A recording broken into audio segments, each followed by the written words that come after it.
Hello student, कैसे हैं आप सब। आई होप आप सभी बेहतर होंगे। आप सभी का एक बार फिर से स्वागत है हमारे यूट्यूब चैनल टीच बाय धर्म सिंह पर। तो आज के इस वीडियो के अंतर्गत हम देखने वाले हैं आपका क्लास 9th का मैथ्स का पहला चैप्टर, इसका पार्ट 2।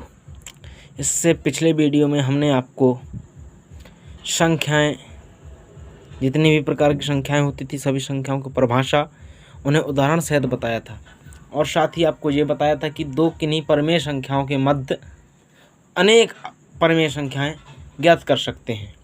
ठीक है, ये भी बताया था। तो उसके साथ साथ दो परमेय संख्याओं 1 और 2 के मध्य कुछ परमेय संख्याएं ज्ञात करके हमने आपको आपकी बुक से जो एग्जाम्पल 2 है उसके हिसाब से बताई थी। ठीक है, इसके बाद एग्जाम्पल 2 के बाद आपकी आती है एक्सरसाइज 1.1। तो देखिएगा क्या है कि एक्सरसाइज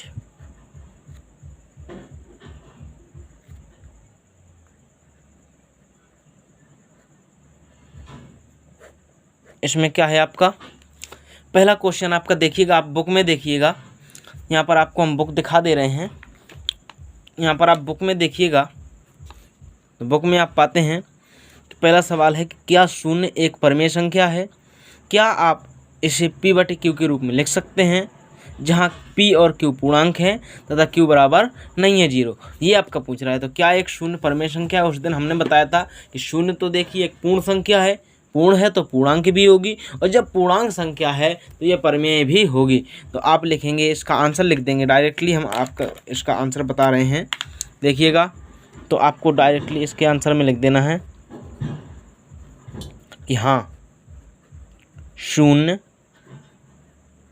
एक परमेय संख्या है, परमेय संख्या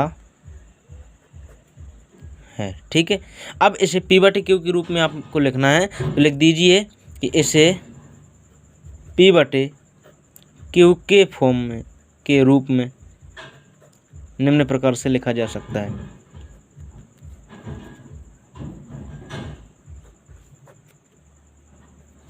लिखा जा सकता है। ठीक है, लिखिएगा p/q। 0 के बटे में आप कुछ भी लिखेंगे तो क्या होगा, आपका आंसर आना है 0। तो इसलिए 0 के बटे में 0/1 या 0/2 इस प्रकार से कुछ भी लिखिएगा आप। अब देखिएगा यहाँ पर आप देखें तो देखिए p/q यानी अंश बटे हर के रूप में। देखिए इसका अंश भी पूर्णांक है और हर भी पूर्णांक है, परंतु हर के नीचे क्या होना चाहिए, हर में क्या ना होना चाहिए, 0 नहीं होना चाहिए, हर 0 नहीं होना चाहिए। क्यों? क्योंकि माना कि जैसे 1/0 लिखा है, इसका मान आपका होता है अपरिभाषित, इन्फिनिटी। ठीक है, तो इसलिए किसी भी संख्या के बटे में अगर 0 का मान है, अगर किसी भी संख्या के बटे में 0 है तो उसका मान अपरिभाषित होता है। इसलिए कहते हैं कि क्या होना चाहिए, परमेय संख्या में बटे में 0 नहीं होना चाहिए, भाग में 0 नहीं होना चाहिए। चलिए ठीक है, तो इसके बाद देखिए अगला क्वेश्चन क्या कर रहा है आपका। अगला क्वेश्चन आपका कह रहा है 2 और 3। देखिए ये है 3 और 4 के बीच 6 परमेय संख्याएं ज्ञात कीजिए। तो ये जैसा हमने पिछला सवाल आपको एग्जाम्पल में करवाया था, एग्जाम्पल नंबर 2 में, वैसे ही आपको करना है। देखिए एक्सरसाइज 1.1 का दूसरा सवाल कह रहा है 3 और 4 के बीच 6 परमेय संख्याएं ज्ञात कीजिए। हमने आपको जैसा पिछला सवाल बताया था ऐसा ही आपको करना है। आपको डायरेक्टली हल में लिखना है, सॉल्व हल में लिखना है आपको कि 3 तथा 4 को निम्न प्रकार से भी लिखा जा सकता है। थोड़ी सी आपको थ्योरी लिखना पड़ेगी, थोड़ी सी भाषा लिखोगे तभी आपको अच्छे नंबर मिलेंगे। चलिए देखिएगा किस रूप से 3/3 है और क्या है 4 है। आपको हमने ये बताया था कि जितने भी परमेय संख्याएं ज्ञात करनी हो उससे एक संख्या ज़्यादा का अंश तथा हर में गुणा कर देते हैं, ऊपर नीचे गुणा कर देते हैं। ये गणित का नियम होता है। अगर किसी संख्या में गुणा कर रहे हैं तो भाग भी देना पड़ेगा। तो क्या करेंगे आप, 6 से 1 ज़्यादा 7/7 यानी 7 से गुणा और 7 से भाग दे दिया, और यहाँ पर 7/7। अब देखिए ये क्या आएगा आपका 21/7 और 28/7। ठीक है। अब इसे काट मत दीजिएगा, क्योंकि काटोगे तो वही आ जाएगा ऊपर वाला, उसे ही इस प्रकार से बनाया है। तो देखिएगा 21/7 और 28/7, ये आप दो संख्याएं पा गए। ठीक है, तो आप लिखेंगे कि अब हमें किसके 21/7 और 28/7 के मध्य 6 परिमेय संख्याएं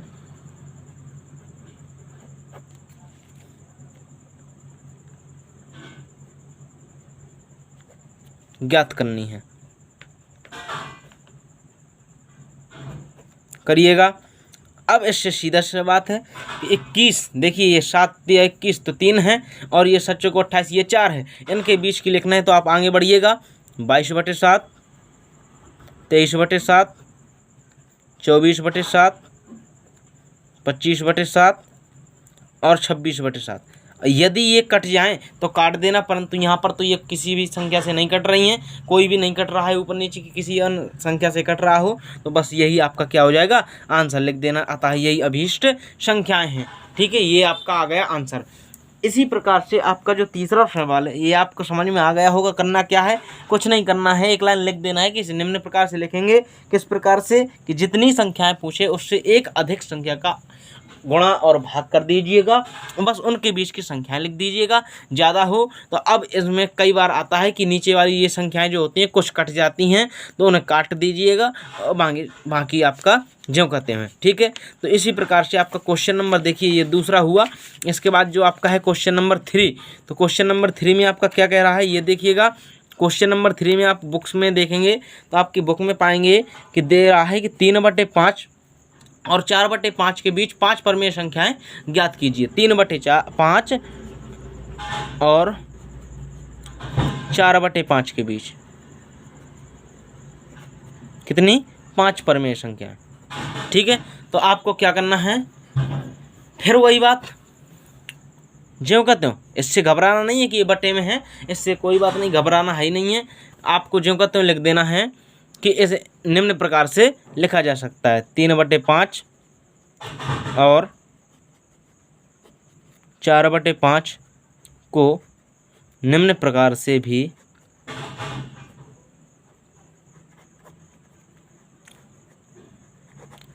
लिख सकते हैं।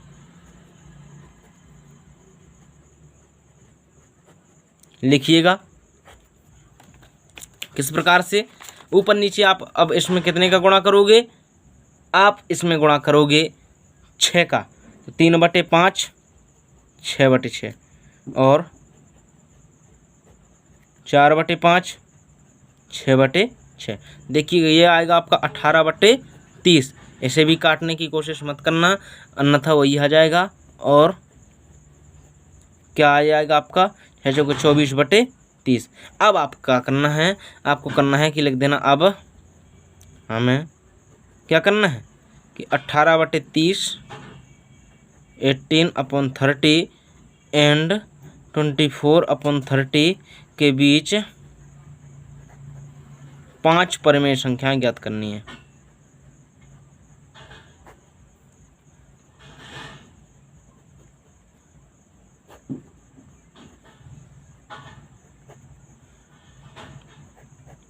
करिएगा। क्या है, 18 के बाद आएगा आपका 19/30, 20/30, 21/30, 22/30,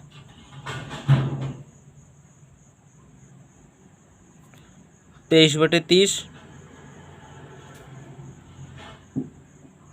और 24/30 अब नहीं आएगी। 24/30 देखिए आगे का वही आ जाएगा, पीछे चलोगे तो ये आ जाएगी। अब इसमें एक काम करना है, इन्हें काट और देना है। यदि कट रही हैं तो काट जरूर देना है। देखिएगा पहले में कुछ नहीं कटा, इसमें ये 0 से 0 कैंसिल, ये 30 आते 21, 30, ये 11 और 15 और नहीं कुछ कटा, तो लिख देना अतः अभीष्ट संख्याएं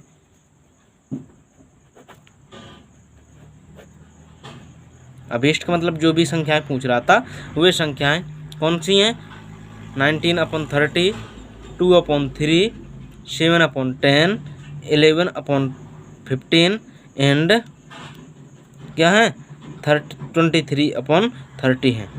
ठीक है, ये आपको क्या पूछ रहा था। अब देखिएगा इसमें से किसी भी संख्या को ये 3/5 और 4/5 के बीच की होगी, ये आपकी 5 परमेय संख्याएं प्राप्त हुई। ठीक है, तो आप इस प्रकार से आपका देखिए चौथा क्वेश्चन है उसे और कीजिएगा। उसके बाद आपकी एक्सरसाइज 1.1 पूर्ण होगी। इसके बाद इसमें टॉपिक दे रहा है अपरिमेय संख्या। इसके बाद हम अगला टॉपिक आपका अपरिमेय संख्या का करवाएंगे। तो आज की वीडियो में अपन इस एक्सरसाइज को पूरी करेंगे। देखिएगा, तो चौथा जो आपका क्वेश्चन है बुक से देखते जाइएगा, डायरेक्ट हम आपका आंसर लिखेंगे। चौथे का पहला देखिए, आपको यहाँ पर भी हम बुक में दिखा देते हैं। बुक में कह रहा है, देखिएगा, प्रत्येक प्राकृत संख्या एक पूर्ण संख्या होती है, ये कह रहा है। क्या कह रहा है क्वेश्चन में कि नीचे दिए गए कथन सत्य हैं या असत्य, कारण के साथ अपने उत्तर दीजिए। तो प्रत्येक प्राकृत संख्या एक पूर्ण संख्या होती है, ये पूछ रहा है। तो क्या प्राकृत संख्या पूर्ण संख्या होती है, देखते हैं। पहले सबसे पहले क्या आती है, प्राकृत, फिर पूर्ण। तो प्रत्येक जो प्राकृत संख्या है वो पूर्ण होगी, आवश्यक है, बिल्कुल होगी। ठीक है, तो लिख दीजिएगा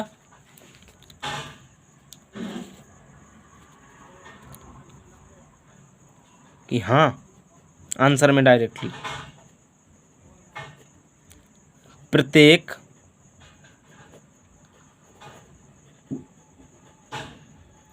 प्राकृत संख्या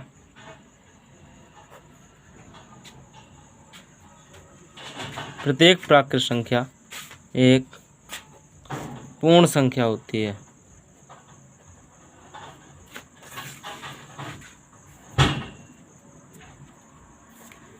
क्योंकि प्राकृत संख्याओं में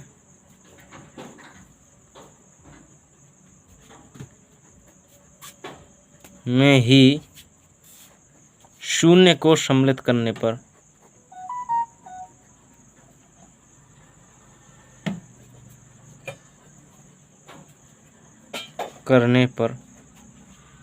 पूर्ण संख्याएं प्राप्त होती हैं।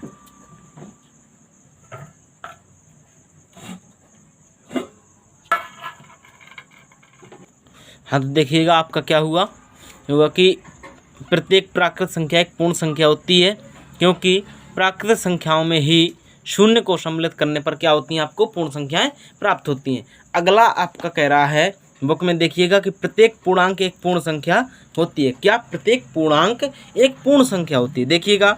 जैसे दूसरा है, इसका आंसर देखिएगा, प्रत्येक पूर्णांक। देखिए यहाँ पर समझिए पहले, देखिए ये प्राकृत संख्याएं होती हैं आपकी, नेचुरल नंबर 1 2 3 इस प्रकार से। इसके बाद जीरो सम्मिलित कर लेते हैं तो आपको क्या आती हैं, 1 2 3 पूर्ण संख्याएं। इसके बाद आपको क्या आती हैं, पूर्णांक संख्याएं। इसमें ऋणात्मक और सम्मिलित कर लेते हैं, -1 -2 -3 और फिर 1 2 3 इस प्रकार से। अब देखिएगा, कह रहा है कि प्रत्येक पूर्णांक एक पूर्ण होती है। तो जैसे देखिए कि ये तो सभी पूर्ण संख्याएं हैं, परंतु इस ओर की एक भी संख्या क्या है, पूर्ण संख्या नहीं है। तो क्या कहेंगे अपन कि नहीं, प्रत्येक पूर्णांक एक पूर्णांक संख्या नहीं होती है। तो देखिएगा असत्य, सत्ता सत्य पूछ रहा है ना, लिखिए असत्य, क्योंकि कोई भी ऋणात्मक संख्या, नेगेटिव नंबर, नेगेटिव संख्या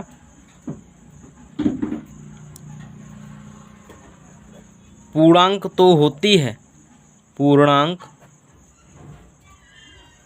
तो होती है, परंतु पूर्ण नहीं होती। चलिए ठीक है, तो ये आपका दूसरा हुआ।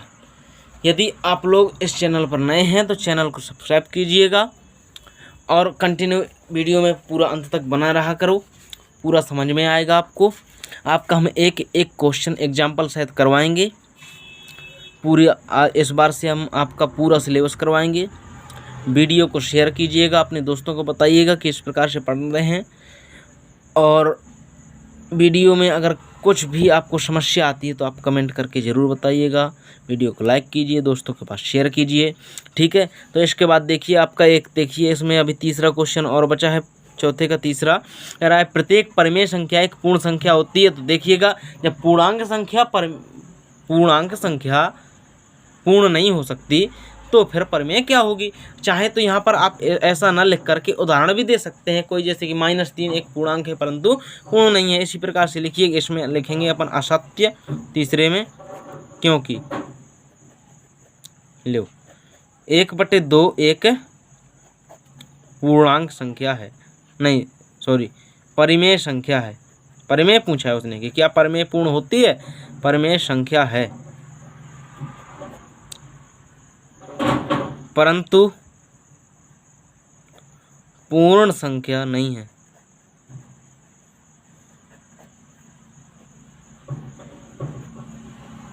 ठीक है, तो आपका क्या हुआ, इस प्रकार से ये आपकी एक्सरसाइज समाप्त हुई। तो आपको देखिए आपने क्या सीखा, पहले देखिए ये आपने पिछले वीडियो में सीखा था कि संख्याएं कितनी प्रकार की होती हैं, और उसके बाद आपने उनकी परिभाषाएं और उदाहरण सीखे थे। इसके बाद आपने इसके एग्जाम्पल और ये एक्सरसाइज 1.1 सीखी। इसके बाद अगली वीडियो में हम आपकी अगली एक्सरसाइज करवाएंगे, उसका बेसिक भी बताएंगे। आज के इस वीडियो में इतना ही काफ़ी है। चलिए, धन्यवाद।